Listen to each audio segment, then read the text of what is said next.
right, well, why don't we, let's do really quick introductions because we're not too huge a group. If people can just say, we'll do popcorn style, if people can say name, pronouns, and kind of their main day job, and then we'll go ahead and get started because we've got a fabulous lineup of talks and I want to make sure we have a lot of time for them. So I'm Bethany Teachman. I use she, her pronouns, and I'm on the board for Society of Digital Mental Health, but my day job is as a professor and director of clinical training at the University of Virginia. And I am going to popcorn it to Cristina. Hi there, I'm Cristina. I use pronouns she, her. I am a rising third year in the Ph.D. clinical psych program at Fordham University. And I will popcorn to Miranda. Hi, everyone. Nice to meet you all. My name is Miranda. I'm a postdoc. Oh, I use she, her. And I'm a postdoc at the Center for Behavioral Intervention Technology at Northwestern. How about Trinity? Will you go next? Hi, my name is Trinity. I use she, her pronouns, and I'm a research assistant at Columbia University under Dr. Randy Auerbach. I'll popcorn over to Arielle. Hi, my name is Arielle. My pronouns are she, her. I'm a post-bac lab coordinator at Jessica Schleider's Lab for Scalable Mental Health. I'll popcorn to Julia. Hi everyone, my pronouns are she, her. I'm a graduate student at Columbia University under Douglas Mennon's lab, and I'm interested in integrating digital mental health into our interventions.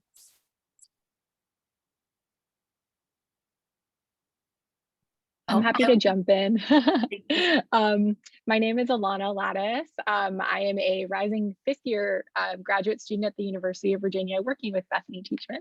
And I use pronouns she, her, and I'll pop it over to Novia. Hi everyone, my name is Novia. I'm a PhD student at UC Irvine in California. And I studied digital mental health, but from the human-computer interaction perspective. So not quite the psych perspective, but very happy to be here. I'll popcorn to, I don't know who's gone. Has Kate gone yet? Hi, I haven't. Sorry, I keep turning my video off because my sound and my Wi-Fi is terrible today. But I am here. I work for a company called Unmind, and I'm a clinical psychologist by background. So I've worked in a few digital mental health companies and just really passionate about this space, bringing digital and mental health together. So yeah, really excited to be here. I'm not sure who hasn't gone, but maybe I'll go. Alan, have you gone? Just raise your hand if you haven't gone to make it easier for those who are on the latter part. Okay. Hi, I'm Alan. I'm a PhD student and founder of Studio Bahia. We started off in refugee camps, so we do VR therapies. We also do productions. I work with 6 women with PhDs in VR. We do productions for the Mayo Clinic, NHS, Harvard, Stanford Neuroscience, also work in India, the Hyderabad. So yes, and that's us. So I'm going to go ahead and popcorn over to, I think, the gentleman, Paul. Hey everyone, I'm Paul. My pronouns are he, him. I'm a postdoc at Columbia in the Auerbach lab studying adolescent depression and suicide prevention. Trinity and I are also in the same lab. And great, I will popcorn it to Faye. Hello, my name is Faye Sahai, and I'm a founding managing partner at Velocity Ventures. I use she, her pronouns from that, and we are investing in digital wellness and mental health startups. We've seen about 1,200 companies, and we also published a market guide, and that might be helpful. It's free for anyone on our website at velocity.co, but happy to be here. And I'll be speaking later, so you could ask questions there and on Ask Me session. So. Absolutely, that's great. And feel free to put the link into chat if you wanted to, Faye. That's fantastic. And who has not had a chance to introduce himself?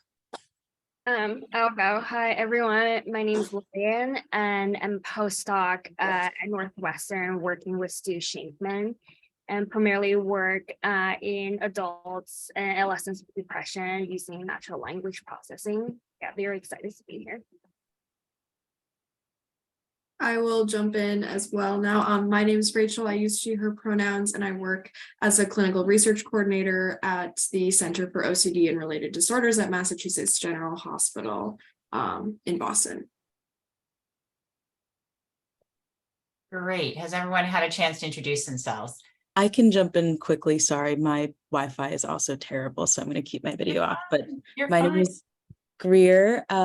I use she, her pronouns. I'm currently, I guess, in like the post-bac phase. I was working as a lab manager at NYU. And most recently, I'm working for a tech startup called Empathic, doing research and related things. And happy to be here. Fantastic. And Katrina, I don't think you've had a chance yet. No, I finally stopped hiding myself with the video. But anyway, I'm Katrina Mack. I'm CEO and founder of URock. I use she, her pronouns. URock is a digital mental health solution for adolescents. And we're starting to get some traction in schools. Fantastic. All right. Has everyone had a chance now? Wonderful. Then we'll go ahead and dive in. So we have, oh, I'm sorry. Did I miss someone? Oh, okay. We have 5 fabulous talks here. So what we'll do is, I'm hoping this can be really interactive. So we'll aim for about 5 minutes or so for your presentation. That will allow us to have a couple of minutes for us to be able to ask questions. So you should be able to share slides. So let me turn it over to Cristina, our first presenter. Great, thanks so much. All right. That's all set. Okay, awesome. So I'm Cristina again. I'm at Fordham. I'm excited to kick us off today. I'll be discussing the dissemination of an online evidence-based curriculum for building social capital that was developed particularly for underrepresented students. So informal mentors, as we might know, refer to naturally occurring mentoring relationships, often with an adult in a student's existing social network, like extended family members, teachers, or coaches. And these relationships have been empirically linked to many positive outcomes, particularly during adolescence and the transition to adulthood, including heightened self-esteem and self-worth, reduced depression, fewer externalizing behaviors, and increased school engagement and attainment. However, access to informal mentors is unequal. Students who come from more privileged backgrounds are more likely to access and build these relationships, although the benefits of having a mentor are particularly strong for marginalized and underrepresented students. And in response to this inequity, clinical and developmental psychologists, including my advisor, developed Connected Futures. It's a 4-session online evidence-based curriculum, and it was designed to increase students' help-seeking behavior and empower them to initiate mentoring relationships. So in this course, students learn key language like mentor, social capital, and networking. They critically analyze their own social networks to identify potential mentors. They complete several exercises for goal setting, learning practical skills like interviewing, writing thank you notes, and managing anxiety and rejection throughout these processes. And they conclude with planning for the future.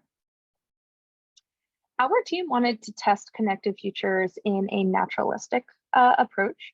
So we partnered with a tech-enabled organization called Mentor Collective, and they provide access to mentoring for college students across the United States, as well as collect surveys throughout the academic year.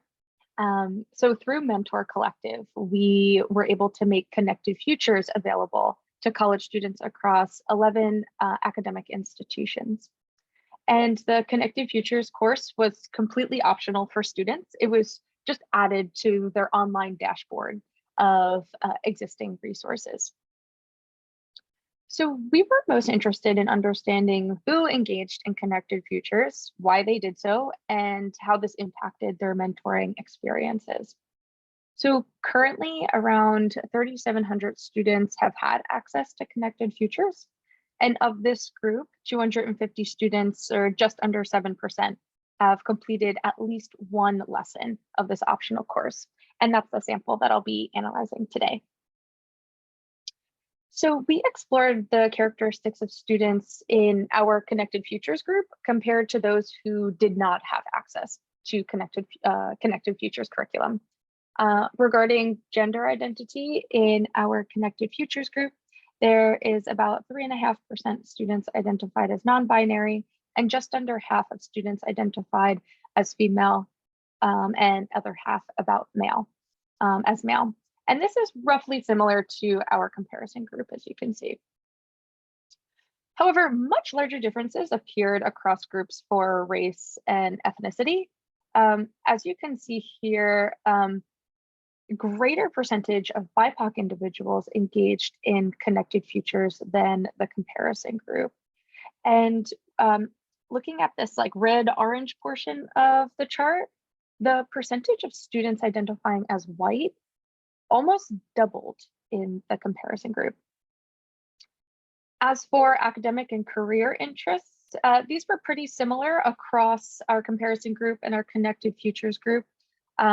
Business-oriented majors as well as health and science-oriented degrees are the most commonly endorsed. When students were surveyed about their reasons for participating in Connected Futures, the most popular responses were to learn more about career options, to secure an internship, and to do well in courses. As for the impact of this curriculum on students' mentoring experiences, what I'm most excited about, we found that mentees who completed at least one Connected Futures task compared to those who completed none at all had significantly more conversations with their mentors and reported significantly stronger mentoring relationships among those who completed surveys. So with our ongoing data collection for the future, we aim to examine how this curriculum impacts career-related behaviors and perspectives. This includes post-graduation planning, career search, self-efficacy, as well as other academic help-seeking behaviors. So with that, I'd like to thank you all for listening. Special thanks to my advisor, Dr. Liz Raposa at Fordham, her co-developers of Connected Futures, as well as the collaborators for serving as the vessels for being able to do this large-scale dissemination. Wonderful. Thank you for that fantastic talk. We have time for one or two questions. Let me open it up to the group.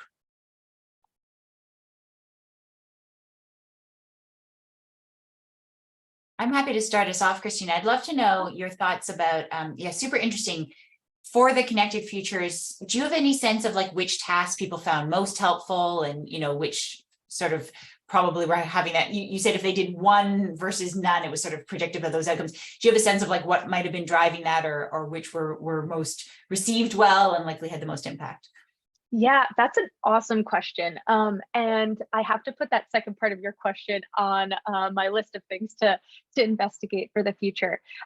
So for the curriculum, they actually progress through the lesson. So they have to start with lesson one, learning these different languages.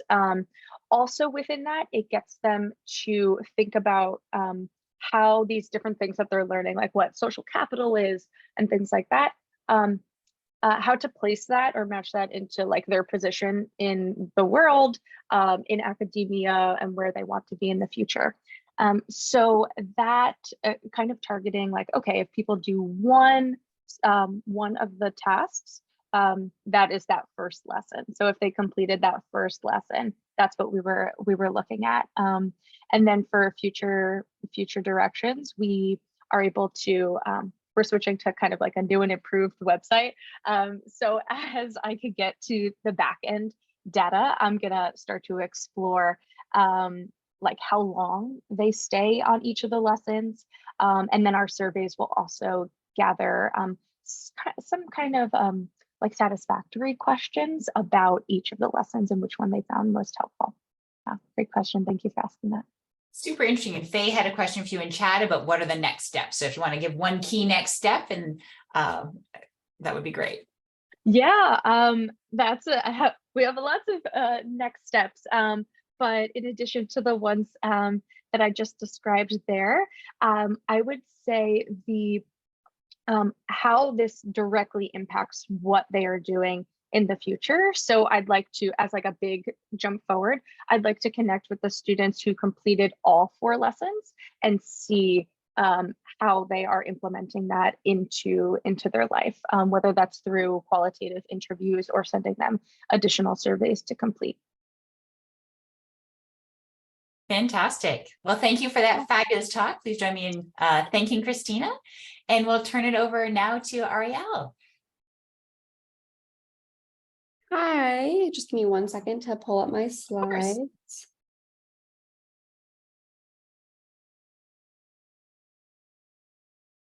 Let me just make sure.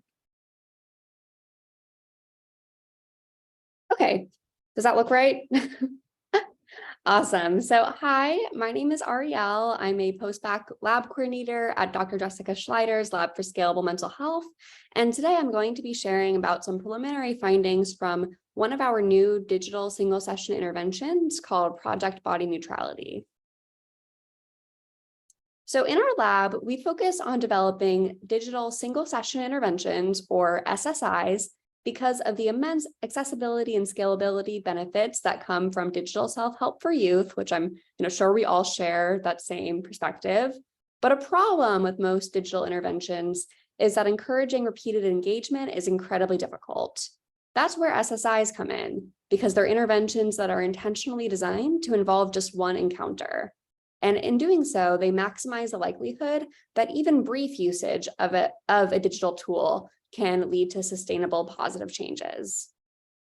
And for this project in particular, we focused on developing a digital SSI for eating disorders and depression because these conditions share risk factors. Their prevalence is increasing among adolescents at pretty alarming rates, and outcomes worsen when these conditions are comorbid. Yet, unfortunately, there are very few digital interventions that target both eating disorders and depression together, let alone transdiagnostic interventions that users are able to easily complete in full. This gap is why we developed Project Body Neutrality. It's a digital SSI designed to reduce a transdiagnostic risk factor for eating disorders and depression, particularly body dissatisfaction, by teaching users to adopt a body neutrality mindset. So there's this idea of body neutrality, and the academic literature on it is pretty minimal, but advocates have been calling for it for years as an alternative to the mainstream body positivity movement, which can feel unattainable and exclusionary. So rather than focusing on embracing one's physical appearance, a core component of body neutrality involves valuing one's body based on the functions it performs, regardless of one's appearance satisfaction. So this screenshot here from the SSI presents this core body neutrality message that we aim for users to internalize, and we hope that will lead to symptom improvements. Here's how we think that Project Body Neutrality works to reduce depression and eating disorder symptoms. And this theory is based on our lab's past research on depression-focused SSIs and Eric Stice's dual pathway model for eating disorders.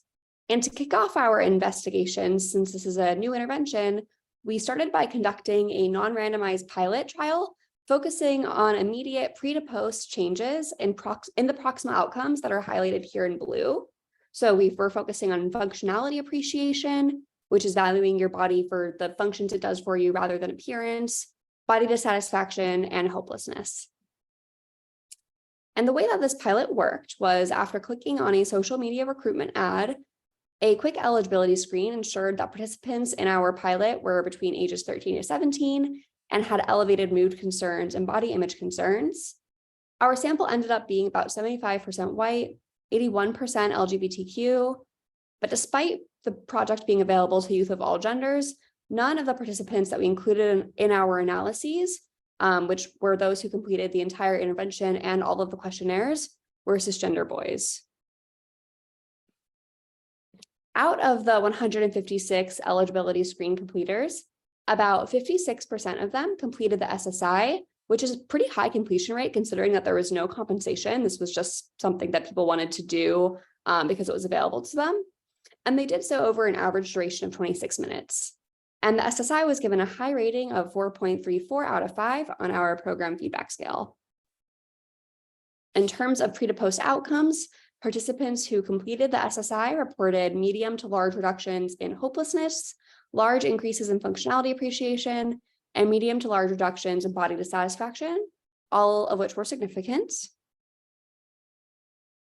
And we also learned from the qualitative feedback and some of our survey questions that participants viewed body neutrality more favorably than body positivity, and that body neutrality was endorsed as an acceptable intervention target by about 94% of participants. Some of the perspectives were that body neutrality is more nuanced, that it's easier to accept your body for what it is and being happy for the things it does for you, than sucking it up and forcing oneself to love someone's pain. And in contrast, some perspectives about body positivity were that while everyone deserves to feel good about themselves, the body positivity mindset can often feel impractical, if not toxic. So with all of these findings supporting the use of a body neutrality focused SSI among adolescents, a large proportion of whom were LGBTQ, this is just the beginning for our project body neutrality. We will hopefully increase the diversity of our next sample to determine if the SSI is acceptable and effective for more youth of color and cisgender boys. And our next sample will complete the SSI in just a few months when we launch our RCT with 3-month follow-up to examine the effects of the SSI on long-term depression and eating disorder symptoms. So yeah, thanks so much for listening. If you want to get in touch, feel free to send me an email or connect with me on Twitter. I'd love to talk more. Wonderful. Thank you so, so much. Let me open it up for questions. That was a really great presentation. Thank you, Arielle. I was wondering a little bit when you mentioned that youth rated it more favorably than body positivity. How was that addressed? Was it addressed before or after the intervention, like on a Likert scale type thing? How did you address that? That's a great question. So it was a Likert scale question after the intervention. And so of course there, likely is some bias in that since we only asked after the intervention, after users were already introduced to the concept of body neutrality. So we asked people to rate body positivity on a scale of 1 to 5, and then to rate body neutrality on a scale of 1 to 5, and then with qualitative feedback, explain why they gave those ratings, which is where those quotes came from. And did the intervention itself address anything about body positivity, or was that rating exclusively based off of the youth's previous experience and previous knowledge about it? That's a great question. So the intervention is basically structured to present body neutrality as an alternative to body positivity. So it actually starts out by introducing the concept of body positivity and giving vignettes about why body positivity doesn't work for people in marginalized groups oftentimes. Actually provides some tweets and other social media perspectives of people sharing their own personal experiences with that barrier, and then presents body neutrality as a more attainable alternative. Thank you. Sure. We can probably take one more question. I have a question. Thank you so much for your presentation. I was wondering, so this is obviously for a study, but how do you envision it being implemented or further disseminated in kind of more of a real world situation for a larger group of youth? I'm super excited about those next steps. There's a couple ways that we have in mind. Once we do the randomized controlled trial, our lab actually has an open access platform called Project Yes, which is where we put all of our SSIs that have been studied in RCTs online, available for anyone to access anonymously, with or without completing pre to post questionnaires. So I can actually link that if you all are interested. We have 4 SSIs on that website now, and hopefully body neutrality will be there soon. We're also in talks with the National Eating Disorders Association to figure out how we could partner with them to connect people with this intervention after they screen at risk for an eating disorder. But that's all still a discussion, and hopefully that will be a route we can pursue after the RCT. Fantastic. Please join me in thanking Arielle for that fantastic talk. And I am very happy to turn it over to Ilana now. Hi, everyone. Okay, let me just do the screen share.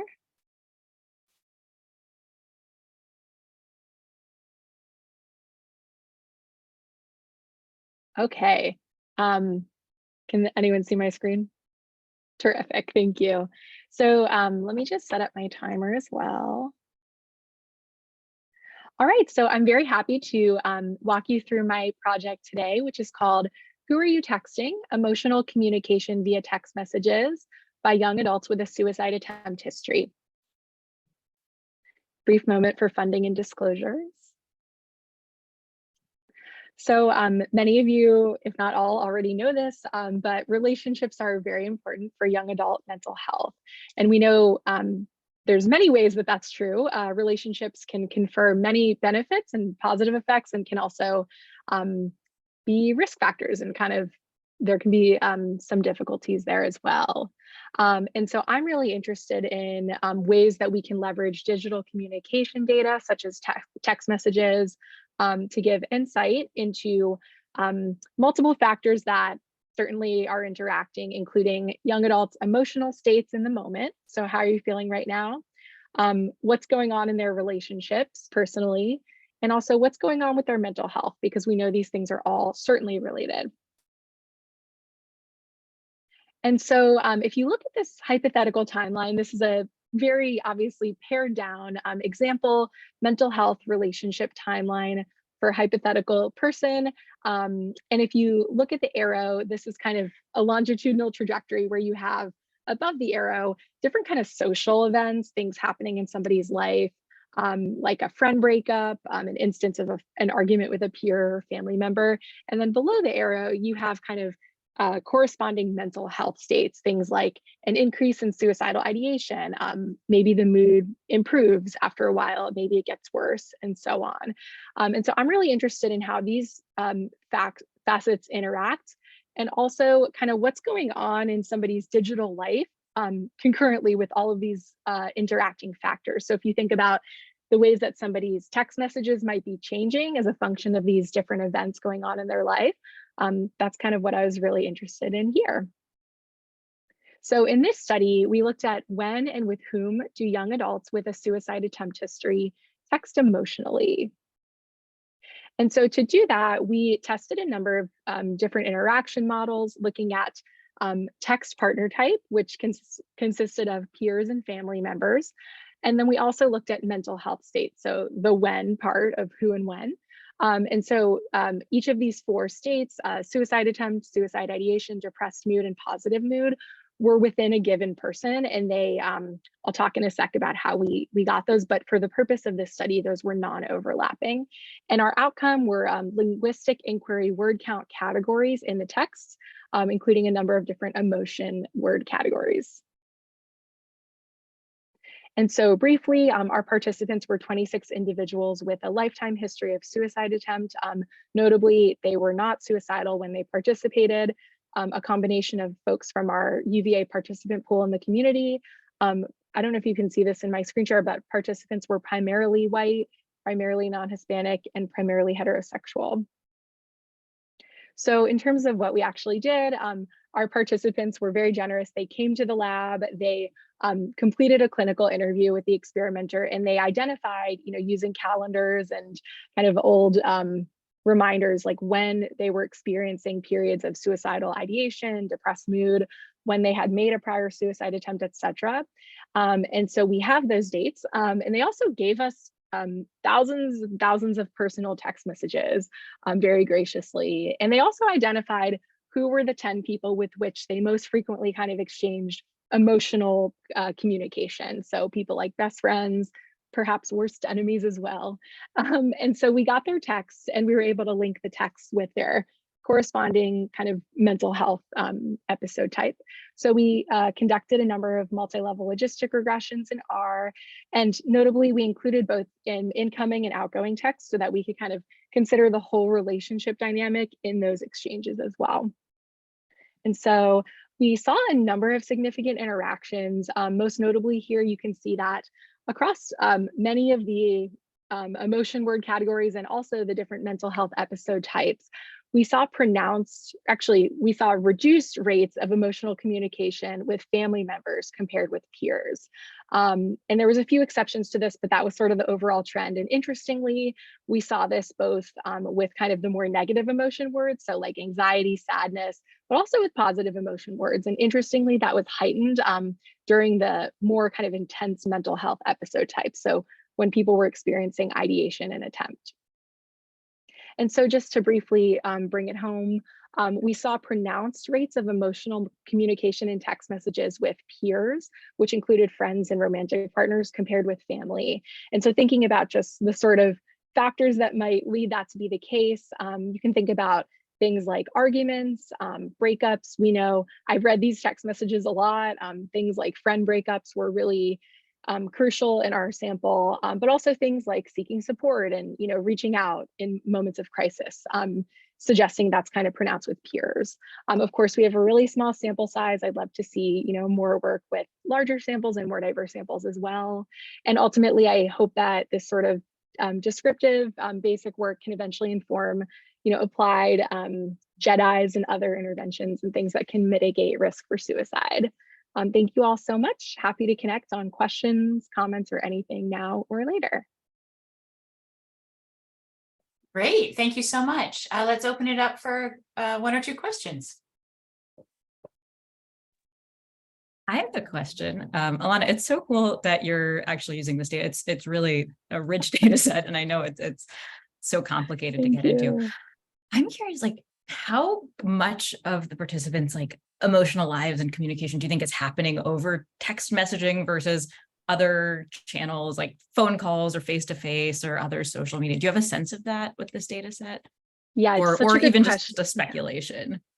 It's such a good question too, because Miranda knows of this data set because we were in the same lab. I think it's also like probably, so these data were collected in like 2016, 2017. And I think, a good deal of people's emotional lives, college students in particular, are playing out in that way. But I think even just fast forward, a couple years, like I feel like Snapchat is really big now, like direct messaging is still a thing. And there's definitely other channels as well. I think probably phone calls have gone down even more in this age group.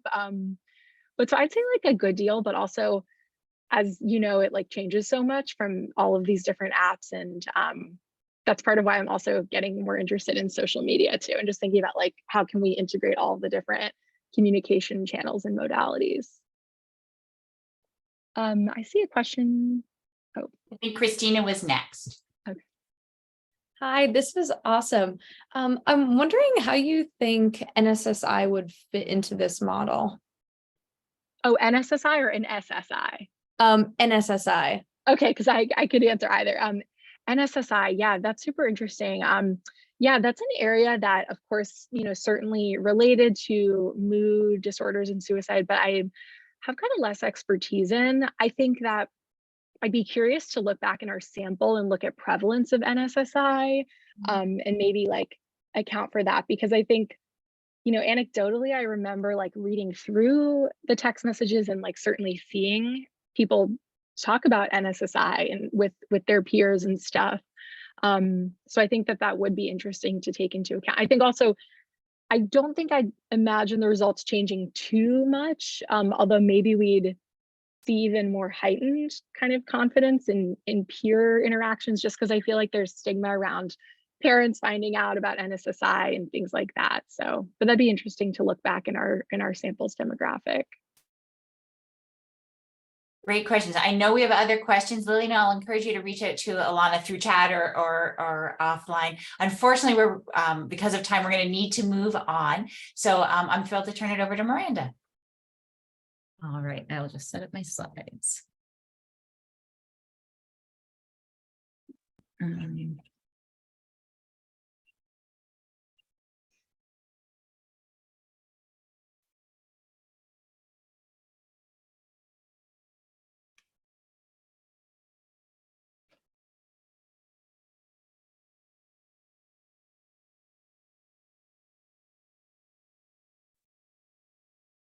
Okay, I'm having trouble putting it in presenter view, so I hope you guys don't mind You're fine. seeing my notes.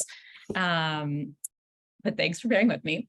All right, so I'm going to tell you about a study we did trying to understand what young adults who are not involved in treatment want out of self-tracking for mental health.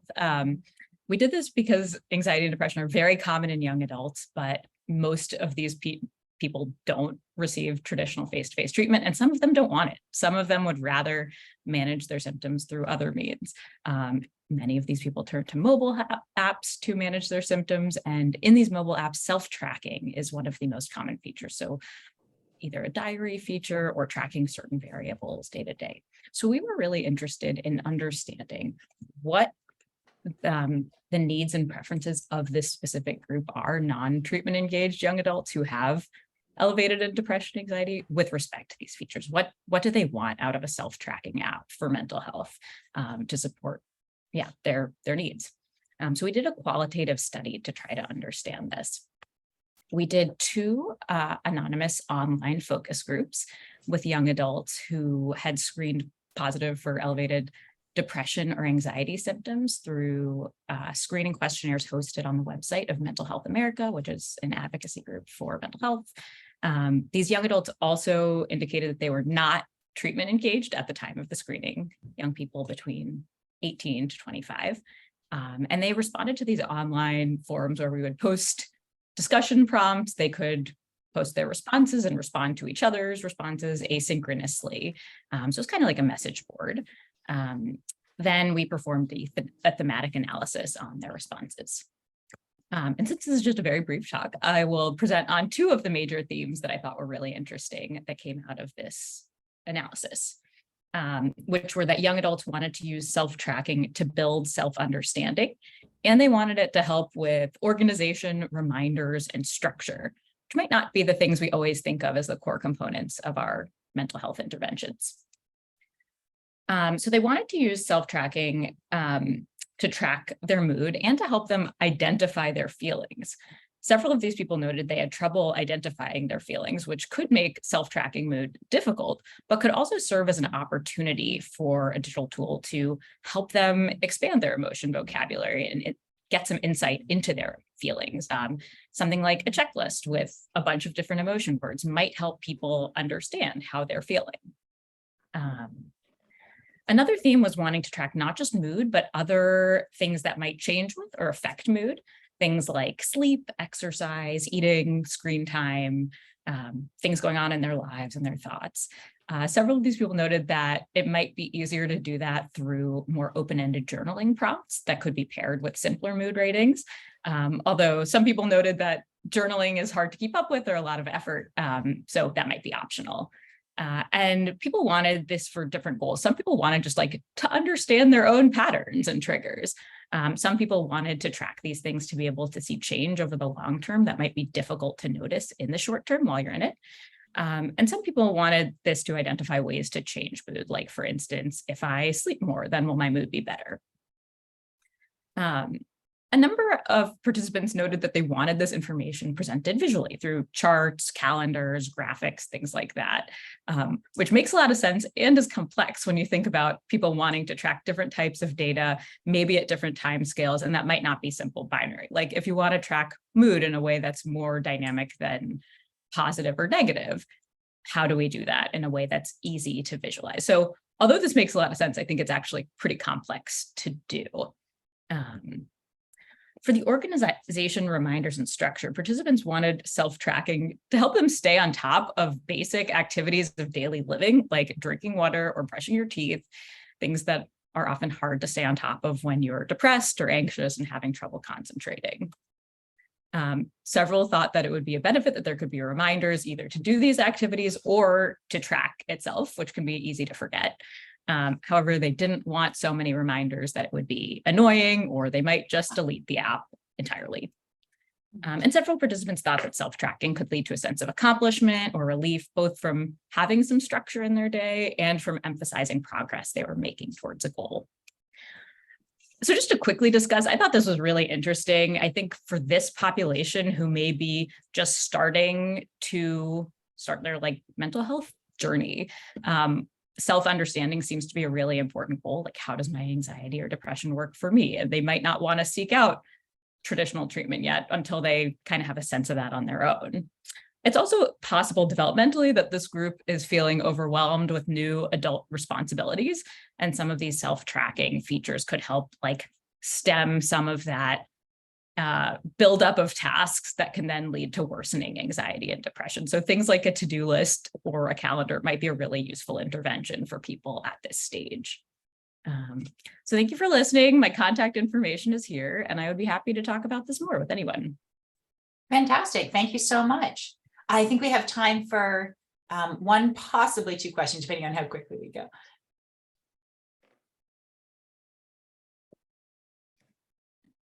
I'm happy to start us off. Super interesting. I wonder if you can talk about sort of a little more about who's responding here in terms of what population you think that they represent. I think it's just really interesting that someone, sort of is choosing to engage in this way and share this information. I'm wondering who they represent. I know you said they're not treatment seeking and they're at a particular developmental stage, but yeah. Yeah, I took out the demographics just for time, but I can share that a little bit. So it was, the average age was like 21. Our participants had moderate to severe anxiety and depression symptoms. It was mostly female, and about half of respondents were white, with other, forms of diverse identities beyond that. So it's interesting. It's not like the most diverse sample, but there is some diversity in this group. I think these are people who are interested in starting to understand more about their mental health. They've volunteered, they've like traveled to this website and taken a screener of like trying to understand their level of depression or anxiety. So that may also relate to this wanting self-understanding. Yeah. No, super interesting. Well, thank you so much. Please join me in thanking Miranda for this very interesting talk. And last but definitely not least, I'm happy to turn it over to Trinity. Great, thank you. All right. So hello, my name is Trinity. I'm a research assistant in Dr. Randy Auerbach's lab, and today I'm going to be presenting the acceptability and usability testing of a digital behavioral health platform for youth at risk of suicide. The study was done in collaboration between Columbia University and Kasana Health. Kasana Health is a for-profit company that creates digital health products. So recently, Kasana Health developed Vera, which is a mental health care platform comprised of a patient app and practitioner portal. It is designed to allow practitioners to provide enhanced support to their patients in between treatment sessions. The patient app combines data collected from objective mobile sensing and ecological momentary assessments to summarize patient mood and behavioral patterns. This is then shared to the practitioner portal, which provides the patient's treatment provider with insight into their client's real-world behavior in between sessions. I could talk all day about Vera, but in the interest of time, I've attached a QR code on each slide that will take you to a page that explains Vera in further detail. If a clinician sees that their patient's behavior is deviating from their normal patterns, they have the capacity to automate support to be sent directly to their patient's phone through the form of nudges or reminders to use therapeutic techniques learned in session. So the purpose of the current study was to test the acceptability and the usability of the minimum viable product of the Vera healthcare platform. For the study, we collected data from two different types of participants. Firstly, adolescents aged 13 to 18 who have previous experience seeing a therapist, and then clinicians who are currently seeing patients. And we used a mixed methods approach to collect the data. Semi-structured interviews were conducted to understand participants' attitude on digital health, as well as their past experience with mental health treatment. We also conducted an unmoderated user testing whereby participants were able to complete a click-through of the Vera platform, which allowed them to test out elements of the platform's interface and provide feedback out loud on their user experience. And after the user testing was completed, participants answered survey questions on the likability and the usability of the Vera platform. With regards to the acceptability of Vera, majority of the adolescent participants expressed wanting more communication and connection with their therapists and viewed Vera as a potentially useful tool in achieving this goal. Adolescents were intrigued by the concept of utilizing mobile sensing to determine behavioral patterns, with several participants stating that they believe that it would be more accurate than their own self-reporting. But by far the most frequently identified pro that adolescents perceived from the platform was the ability to receive nudges from their therapist. Clinicians also view the Vera platform as a potentially useful tool in enhancing client treatment, and they saw the value in using EMA and passive sensing data to better understand their patients' mood and behavioral patterns. Clinicians also expressed the view that the Vera platform may be a better fit for certain types of patients versus others. So for example, one clinician quoted Vera potentially being especially useful for stressy, depressy clients that are in need of accountability and cheerleading from their therapist. A common concern expressed by all participants were concerns regarding the confidentiality of the patient data, especially with regards to parental involvement. But ultimately, Vera was perceived as a valuable tool to enhance mental health treatment by all participants. With regards to usability of the platform, adolescents rated the Vera patient app's interface as easier to use than clinicians rated the practitioner platform. Clinicians reported feeling overwhelmed with the practitioner platform's interface, citing that there was too much patient data to parse through, which provided clinicians with the impression that using Vera may actually increase the amount of time it takes to accomplish work-related tasks. Adolescents were also confused about how much action they needed to take for the Vera app to function and how the app collected their data. So based upon the participant feedback, several improvements will be made to the patient app and practitioner platform. So in-app displays will be modified for both to improve user experience, and for the patient app, additional features will be incorporated to improve patient understanding of the app. For the practitioner platform, clinicians will be provided with an expanded menu of clinical techniques available, and this will include more active and customizable nudges. Additionally, more features will be incorporated to improve clinician-patient communication. So the current study concluded one half of the first phase of development, which is phase 1A. And so we've actually implemented those improvements that I previously spoke about for phase 1B to further develop the app, and we conducted a second round of user testing. Unfortunately, there really isn't enough time within this talk to discuss the results of phase 1B, but I'm happy to discuss if anyone is interested through email. And the next step is to then test the effectiveness of the platform in a real world setting with clinicians and patients. And so we will be collaborating with a DBT clinic to see if the addition of the Vera platform truly enhances mental health treatment versus just treatment alone. So ultimately, the study found that enthusiasm for the Vera platform's potential to enhance both patient and practitioner experience in therapy, and Vera has large potential to improve the engagement with and the continuity of clinical care. So if you have any study-related questions, feel free to contact me at my email. I want to give thanks to my co-authors at Columbia University and Kasana Health. And finally, these are financial disclosures, and we are funded by the National Institute of Mental Health. Thank you all very much. Wonderful. Thank you so much, Trinity. I know we're at time. Maybe let's take one question for Trinity, and then we'll wrap up so people can still get a break. Yeah, thank you, Trinity, for your presentation. It was really fascinating. I'm wondering maybe why your team chose to have clinicians pushing notifications to patients when they reach a certain threshold. It seems like something that could be automated, especially if clinicians are saying this is taking up a lot of time. Right, absolutely. So the Vera platform was developed based off of, principles from DBT and behavioral activation. And so kind of having that clinician side to pushing those nudges, I think was really important for this platform versus having it being automated and self-guided, which I think a lot of other apps tend to do. This app kind of wanted to focus on having that communication between the clinician and patient. And again, kind of Vera isn't meant to be a standalone app that patients are able to use. It's meant to kind of enhance clinical treatment. Wonderful. Well, I know we would have a million more questions if we had more time, but we'll pause here so that people can get a break. A big thank you to all of our presenters and to all of you for joining. We have a brief break, and then at, I think it's 1:10, we will have the Ask Me Anything session starting. So please come join for that. And thanks very much, everybody. Great to see you today. Thank you. Thank you.